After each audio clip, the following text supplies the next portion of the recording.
Oke, bismillahirrahmanirrahim. Assalamualaikum warahmatullahi wabarakatuh.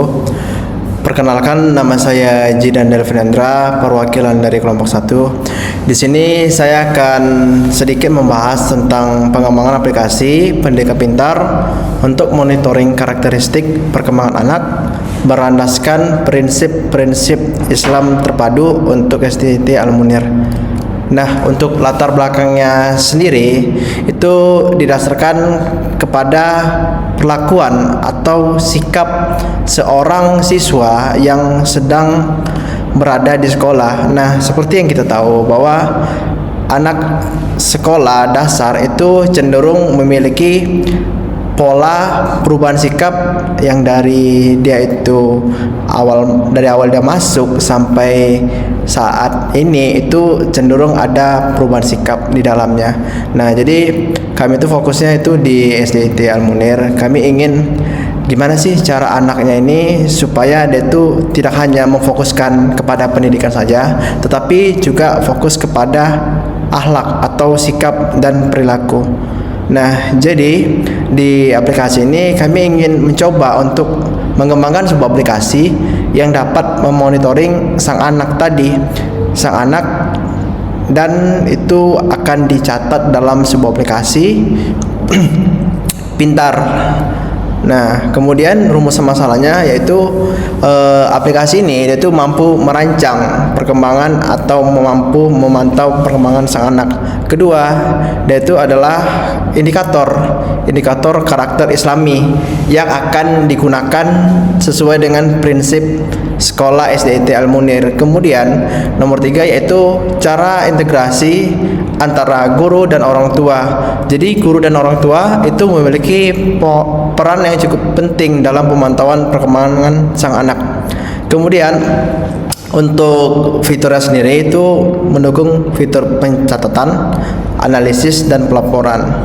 Nah, yang terakhir nomor 5, guna dari aplikasi itu untuk memastikan apakah aplikasi ini memang layak dikembangkan dan layak dibutuhkan oleh sekolah, karena saat ini pihak sekolah itu masih belum mempunyai aplikasi yang memiliki nilai Islam terpadu. Nah, untuk aplikasinya sendiri di sini ada tujuannya pembuatan aplikasinya yaitu memantau perkembangan karakter anak sesuai dengan prinsip Islam terpadu. Kemudian nomor 2 yaitu untuk memudahkan sang guru dan orang tua dalam mengawasi perkembangan nilai spiritual anak. Terus yang ketiga yaitu untuk mendorong kebiasaan rutin seperti ibadah dan pembelajaran nilai Islami secara interaktif.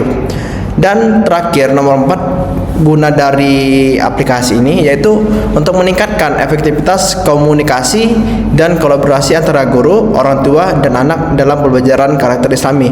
Yang artinya, jadi dengan adanya aplikasi ini itu diharapkan agar guru dan orang tua beserta dengan anak yang saat ini sedang sekolah itu dapat berkomunikasi dengan baik, karena cenderung orang tua itu terkadang agak sulit untuk memantau perkembangan sang anak. Baik, berikutnya ada manfaat dari aplikasi. Yang pertama, dia bisa menjadi sarana efektif pembinaan karakter Islami bagi anaknya. Kedua, memberikan laporan perkembangan yang transparan dan dapat diandalkan. Lalu yang ketiga, dia bisa meningkatkan keterlibatan orang tua dalam pendidikan anak berbasis agama. Lalu yang keempat, dia bisa mempermudah dokumentasi dan evaluasi proses pembelajaran karakter secara digital. Lalu berikutnya ada cara kerja aplikasi. Yang pertama, dia akan menginput data harian oleh guru. Nah, guru akan mengisi perkembangan anak setiap hari, mencakup aspek ibadah, akhlak, dan juga sosial. Yang kedua, indikator karakter Islami terpadu. Nah, sistem ini dia akan menggunakan indikator seperti kejujuran, tanggung jawab, kedisiplinan, dan ibadah untuk menilai perkembangan si anak. Lalu yang ketiga, ada dashboard pengembangan anak. Nah, orang tua dan guru bisa melihat grafik dan ringkasan perkembangan anak secara real time melalui akun masing-masing. Lalu yang keempat, ada notifikasi dan pengingat. Nah, aplikasi ini juga bisa mengirimkan pengingat ibadah dan pesan motivasi Islami kepada anak secara interaktif. Lalu yang terakhir, laporan berkala dan evaluasi. Nah, sistem ini juga akan menghasilkan laporan perkembangan bulanan yang bisa diakses oleh guru dan orang tua untuk evaluasi bersama.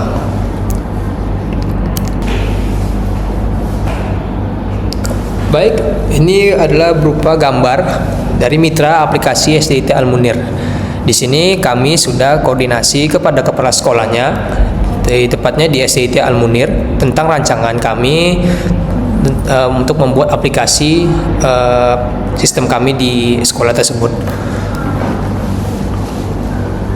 Baik, sekian dari saya. Terima kasih. Assalamualaikum warahmatullahi wabarakatuh. Baik, saya akan menjelaskan tentang MOU aplikasi monitoring karakter. Di sini ada pasal 1 latar belakang. Di pihak kedua ini akan memberi masukan dan saran rancangan kepada pengembangan aplikasi pendidik pintar.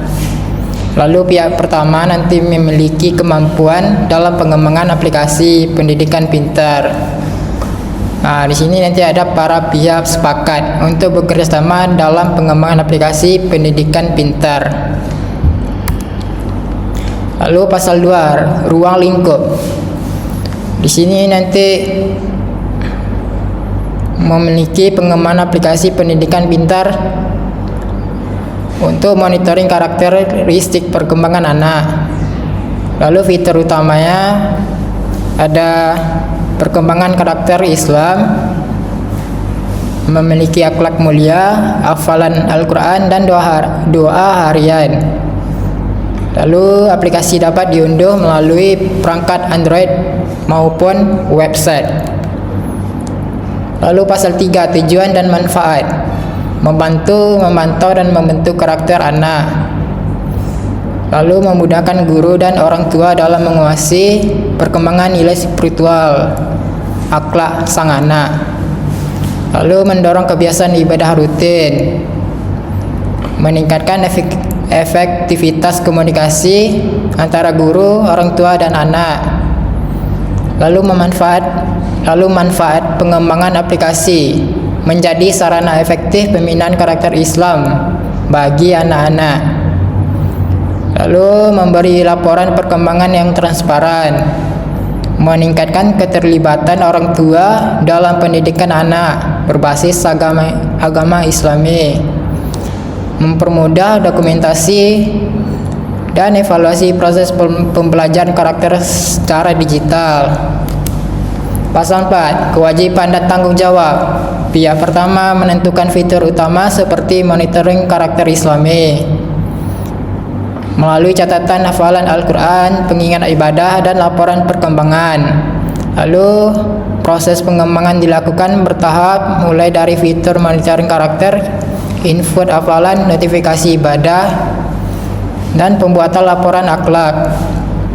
Lalu melakukan pengujian fitur seperti input perkembangan akhlak, pengingat aktivitas ibadah, dan laporan digital. Pihak kedua menyediakan akses dan sarana yang diperlukan agar aplikasi dapat diuji coba oleh guru, siswa, dan orang tua. Memberikan ruang dan waktu agar uji coba dan evaluasi dapat berjalan lancar. Mendukung komunikasi dan koordinasi antara pihak pengembang dengan pihak sekolah. Memberikan umpan balik kontrak dari pengguna, guru, siswa, orang tua untuk perbaikan aplikasi tersebut. Sekian dari saya, terima kasih. Baiklah, saya akan melanjutkan dari pasal 5 yaitu timeline. Di sini ada timeline pelaksanaannya dari minggu 1 sampai minggu 15. Dari minggu 1 sampai 5 itu adalah analisis kebutuhan pengguna dan studi literatur nilai Islami yang akan dikembangkan. Dan dari minggu 6 ke 7, desain aplikasi meliputi storyboard, struktur navigasi, dan rancangan tampilan antarmuka yang ramah pengguna. Dari minggu 8 ke 9, pengumpulan bahan materi pembelajaran karakter Islami. Minggu ke-10 sampai 11 pengembangan fitur aplikasi termasuk monitoring karakter, pencatatan hafalan, pengingat ibadah dan laporan. Minggu 12 ke 13 pengujian internal atau alpha testing untuk menguji fungsi dan desain perbaikan bug awal dilakukan. Minggu 14 sampai 15 yaitu adalah uji coba lapangan atau beta testing dengan penggunaan nyata, pengumpulan feedback atau perbaikan akhir dan peluncuran. Dan di sini ada tahap-tahap milestones dan deliverables. Dari tahap pertama adalah selesai analisis kebutuhan, dokumen analisis lengkap dan siap diserahkan. Yang kedua adalah final design UI, storyboard dan mockup siap digunakan. Ketiga, materi pembelajaran terkumpul, lengkap dan siap dipakai. Dan yang keempat, prototype fitur utama selesai dan dapat diuji. Dan yang kelima, pengujian internal selesai dan laporan hasil pengujian dan perbaikan bug. Dan yang keenam, uji coba lapangan selesai, perbaikan akhir dan aplikasi final diluncurkan. Dan di sini ada pasal 6 biaya dan pembayaran. Yang pertama adalah semua biaya yang berkaitan dengan pengembangan aplikasi termasuk perancangan, pembuatan, pengujian dan peluncuran aplikasi menjadi tanggung jawab kepada pihak pertama. Dan yang kedua adalah pihak kedua tidak dikenakan biaya apapun atas pengembangan aplikasi yang dilakukan oleh pihak pertama. Dan yang ketiga, segala biaya operasional selama proses uji coba aplikasi di lingkungan pihak kedua akan dibicarakan dan disepakati kemudian apabila diperlukan. Dan pasal ke-7, konfidensialitas adalah yang pertama, para pihak sepakat untuk menjaga kerahasiaan semua informasi yang bersifat rahasia dan tidak boleh dibocorkan kepada pihak ketiga manapun atau persetujuan tertulis dari pihak pemilik informasi. Yang kedua adalah klausul kerahasiaan ini berlaku selama 2 tahun sejak tanggal penandatanganan nota kesepahaman ini dan tetap berlaku meskipun nota kesepahaman berakhir atau dibatalkan. Dan sini ada pasal 8 masa berlaku dan pengakhiran. Yang pertama adalah nota kesepahaman ini berlaku sejak ditandatangani oleh kedua pihak dan akan berlangsung selama 6 bulan ke depan. Dan yang kedua, masa berlaku nota kesepahaman ini dapat diperpanjang atas kesepakatan tertulis dan persetujuan bersama antara pihak pertama dan pihak kedua. Baik, saya akan membahas pasal ke-9 mengenai penyelesaian sengketa. Nah, apabila terjadi perselisihan atau perbedaan pendapat antara kedua belah pihak tentang nota kesepahaman, maka akan dilakukan terlebih dahulu musyawarah mufakat bersama.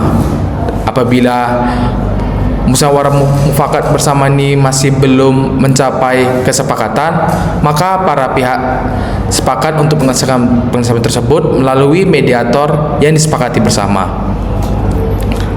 Untuk pasal ke-10 pengesahan, jadi nota kesepahaman ini disahkan dan ditandatangani di Pekanbaru pada tanggal 18 Oktober 2025 oleh perwakilan resmi kedua pihak dengan lampiran 2 rangkap dokumen asli sebagai bukti pengesahan dan menjadi tanda persetujuan dan komitmen bersama dari pihak kami. Untuk pasal ke-11 penandatanganan, jadi MOU ini disahkan dan ditangani di Pekanbaru pada tanggal 18 Oktober 2025 oleh perwakilan resmi kedua belah pihak dengan lampiran 2 rangkap dokumen asli sebagai bukti pengesahan yang menjadi tanda persetujuan dan komitmen bersama dari pihak kami. Jadi ini adalah pihak pertama dari tim IT kami, yaitu ketua kelompoknya ada Jidan Daelvin Hendra, dan pihak keduanya dari sekolah SDIT Al Munir, yaitu Bapak Erma Sunardi SPD GR Kepala Sekolah. Sekian, terima kasih.